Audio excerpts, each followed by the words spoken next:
Assalamualaikum warahmatullahi wabarakatuh. Halo teman-teman semua, perkenalkan nama saya Bunga Cindy Nurdiansyah dengan NIM 23308111073. Saya dari program studi administrasi bisnis kelas 4C. Di video kali ini saya akan mereview 3 materi utama yang berasal dari kelompok berbeda, yakni kelompok 1 dengan materi desain barang dan jasa, kelompok 2 dengan pengolahan kualitas, dan kelompok 3 dengan pemeliharaan. Materi-materi ini tuh sangat penting untuk kalian yang ingin memahami secara menyeluruh bagaimana sih proses merancang produk, menjaga kualitas, dan merawat alat supaya perusahaan bisa berjalan efektif dan kompetitif. Materi yang akan kita bahas ini sangat komprehensif dan detail. Saya akan membawakan materi ini secara runtut dan mudah dipahami. Jadi langsung aja kita mulai dari materi pertama, yaitu tentang desain barang dan jasa. Yang pertama, apa sih desain produk dan jasa itu? Jadi, desain produk dan jasa itu adalah proses kreatif di mana kita bisa bikin produk atau layanan yang gak cuma bagus bentuknya, tapi juga fungsional, aman, dan nyaman dipakai. Dengan desain yang tepat, perusahaan bisa lebih kompetitif, pelanggan pun makin puas, dan pastinya keuntungan juga meningkat. Nah, gimana caranya memilih barang dan jasa yang akan kita desain? Ada banyak pertimbangan nih. Kita harus ngerti dulu siapa target pasar kita, terus lihat juga pesaing di pasar. Selain itu, kita harus tentuin nilai merek, fokus ke fungsi produk, dan jangan lupa estetika, alias tampilan produk yang menarik. Jangan lupa juga soal keamanan, biaya, kualitas, dan tentu saja kepuasan pelanggan. Nah, proses desain itu ada beberapa tahap. 1. Ide atau gagasan awal. 2. Penelitian untuk tahu apa sih yang dibutuhin sama pasar. Yang 3. Pengembangan konsep desain. Yang 4. Perencanaan dan pelaksanaan produksi. Yang 5. Pasca produksi atau evaluasi produk. Nah, saat mengembangkan produk baru, perusahaan tuh harus terus-menerus memilih dan mendesain produk sesuai perubahan pasar dan teknologi. Ada juga ya konsep yang namanya rumah kualitas, yang pakai metrik untuk nyambungin keinginan pelanggan dengan cara perusahaan memenuhinya. Terus ada perayaan konkuren, yaitu desain produk yang dikerjakan barengan secara paralel supaya lebih cepat selesai gitu. Kalau menyangkut produksi, desain produk harus memungkinkan produksi sesuai permintaan, walaupun kondisi produksi nggak selalu ideal.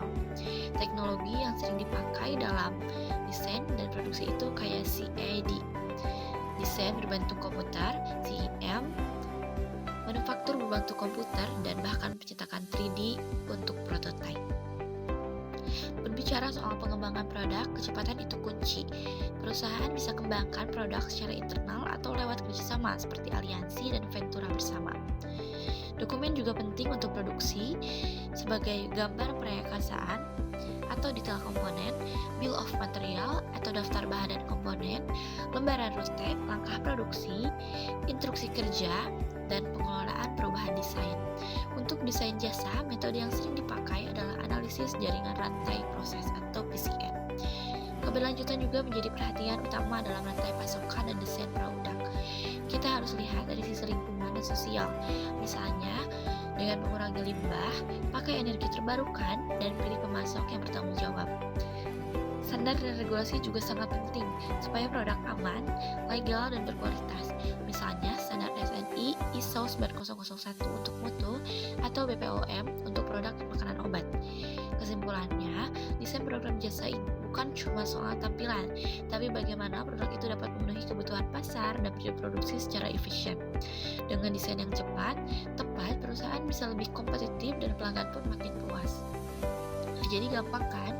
Intinya desain produk dan jasa itu proses yang menyeluruh, mulai dari ide sampai produk sampai di tangan pelanggan, dengan mempertimbangkan fungsi, kualitas, dan keberlanjutan. Lanjut ke materi dari kelompok 2, materi tentang pengolahan kualitas. Apa sih kualitas itu? Kualitas itu sebenarnya punya arti berbeda-beda buat tiap orang, tapi secara umum, kualitas itu adalah semua fitur atau karakteristik suatu barang atau jasa yang bikin barang atau jasa itu bisa memenuhi kebutuhan, baik yang tertulis maupun yang tersirat dari pelanggan. Intinya, kualitas itu kayak tonik ajaib yang bikin operasional perusahaan jadi makin bagus dan efisien. Lalu ada 4 strategi pengolahan kualitas. Biar kualitas bisa benar-benar terjaga, perusahaan biasanya menerapkan 4 strategi utama. Yang Yang pertama, praktik organisasi, membangun kebiasaan kerja yang baik di semua lini. Yang kedua, penerapan prinsip kualitas, selalu berfokus pada standar mutu. Yang ketiga, kepuasan karyawan, merasa nyaman dan dihargai, jadi kerja itu lebih optimal. Yang keempat, produk atau jasa benar-benar memuaskan harapan pelanggan. Lalu ada alasan kenapa kualitas itu sangat penting. Ada 3 alasan utama, yaitu reputasi perusahaan, kualitas bikin nama perusahaan jadi baik. Yang kedua, memenuhi kewajiban produk yang baik itu nggak bermasalah dan aman. Yang ketiga, implikasi global, kualitas bagus dan bikin kita bisa bersaing di pasar dunia. Lalu ada prinsip-prinsip pengelolaan kualitas. Ada 8 prinsip utama dalam manajemen kualitas. 1. Kepemimpinan manajemen tertinggi. 2. Kepuasan pelanggan. 3. Perbaikan berkelanjutan. 4. Melibatkan seluruh manusia atau karyawan. 5. Analisis proses. 6. Menggunakan data untuk keputusan. 7. Pendekatan sistem. Dan 8. Hubungan saling menguntungkan dengan pemasok. Lalu ada biaya kualitas. Kualitas itu ada harganya, dan biaya kualitas terbagi ke dalam 4 kategori. Yang pertama, biaya pencegahan, uang yang dikeluarkan untuk mencegah masalah kualitas. Yang kedua, biaya penilaian, buat cek apakah kualitas itu sudah sesuai standar. Ketiga, biaya kegagalan internal, rugi akibat produk gagal sebelum sampai ke pelanggan. Yang keempat, ada biaya kegagalan eksternal, rugi kalau produk gagal setelah sampai ke pelanggan. Lalu ada perbaikan berkelanjutan, metode PDCA. Dalam mengelola kualitas, perusahaan selalu melakukan yang namanya perbaikan berkelanjutan. Cara pakainya dengan siklus PDCA, ada plan, yaitu rencanakan, do laksanakan, cek hasil, dan X tindak lanjut atau perbaiki. Lalu ada Six Sigma. Metode Six Sigma juga sering dipakai.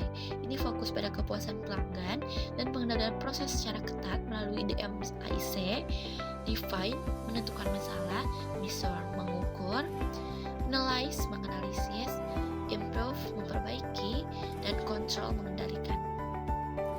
Lalu ada pemberdayaan karyawan agar kualitas itu terjaga. Karyawan juga harus siap terlibat aktif, seperti membiasakan komunikasi terbuka, memberikan tanggung jawab langsung ke karyawan produksi, membangun semangat kerja yang tinggi, dan kerja tim yang solid.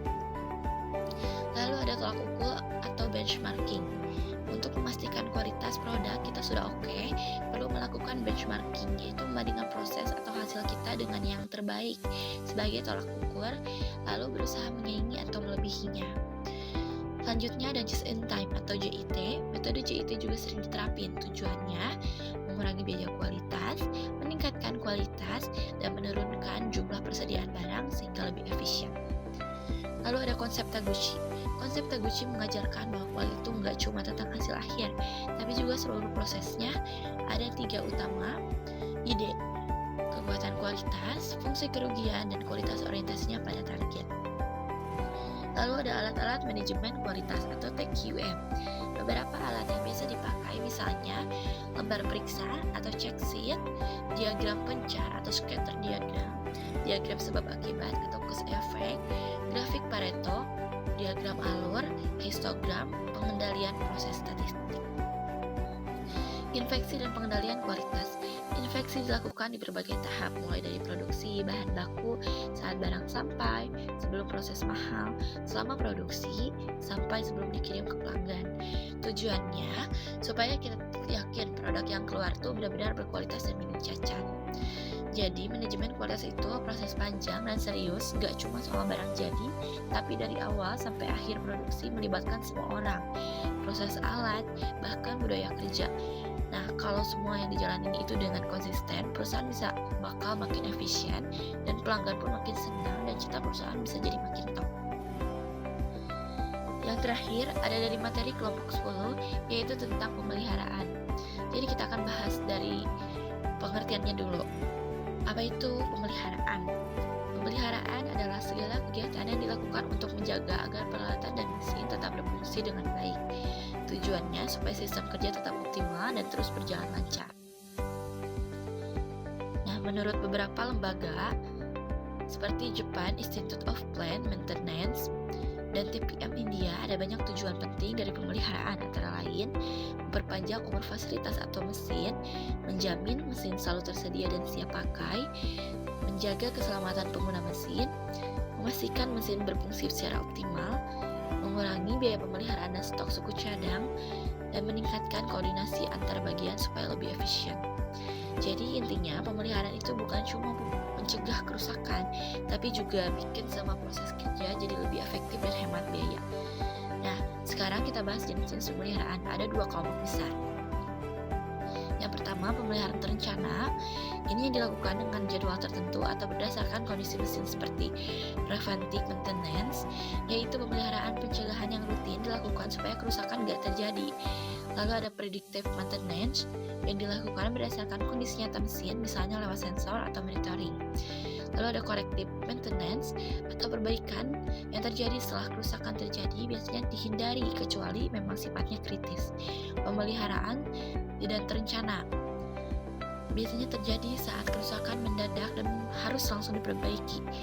Biasanya lebih mahal dan merepotkan.